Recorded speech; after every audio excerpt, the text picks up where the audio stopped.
Bine ați venit pe canalul R-Type Evolution. Sunt Cătălin Iamandi și pentru că lucrez ca grafician într-o tipografie, o să vă explic în episodul de astăzi cum se face designul unui ambalaj sau, mai precis, o cutie de tort personalizată.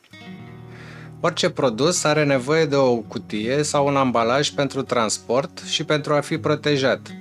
Aceste cutii pot fi durabile din lemn sau metal sau plastic, sau mai puțin durabile din hârtie sau carton ondulat. Cutiile din carton pot fi cu lipire sau modele autoformate, care prin designul lor nu necesită lipire.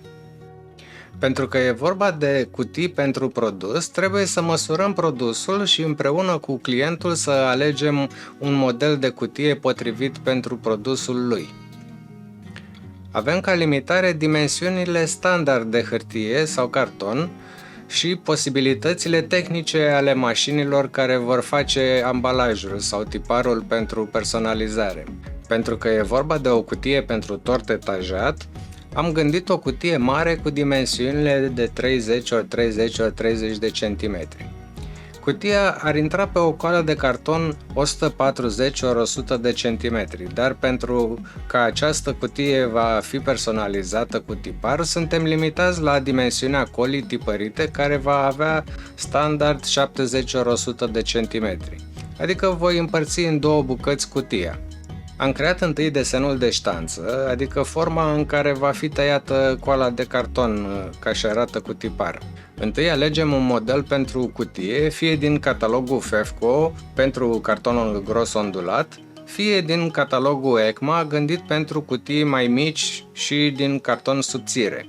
Normal, deși sunt peste 500 de variante de cutii, se pot face adaptări sau combinații între modele și deci rezultă un număr imens de variații de cutii posibile și atunci trebuie ales sau creat un model potrivit pentru greutatea, forma produsului și utilitatea ambalajului, dacă este pentru transport sau raft în magazin. Acest contur al cutiei poate fi tăiat pe cutter plotter sau se poate comanda o matriță de ștanțare pentru cazul în care trebuie făcute mii și mii de cutii în timp scurt. Cutia de tort va trebui să aibă un design atractiv, dar dăm clientului posibilitatea de a adăuga, dacă vrea, siglă, moto și alte date cum ar fi adresa și telefonul. Inițial am vrut să fac o cutie de tort personalizată cu macarons. Așa că am decupat în Photoshop o grămadă de macarons și fructe pentru a le include în design. A trebuit să țin cont de mărimea cutiei și deci am căutat poze mari pentru ca la final să avem o rezoluție de 300 dpi, optimă pentru tipar. Ideea de a avea multe macarons colorate diferit nu era rea și așa arată prima variantă.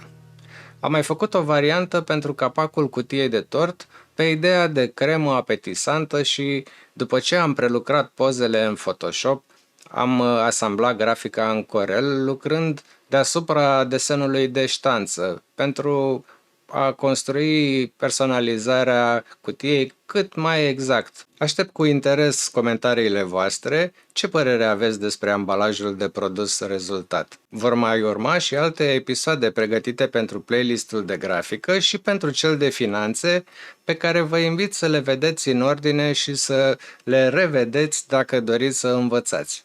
Apăsați butonul de like dacă ați aflat măcar o informație relevantă și trimiteți acest videoclip persoanelor care ar putea fi interesate de a înțelege mai mult. Mulțumesc frumos că ați rămas până la finalul videoclipului și vă rog să vă abonați dacă nu ați făcut-o deja. O zi plăcută!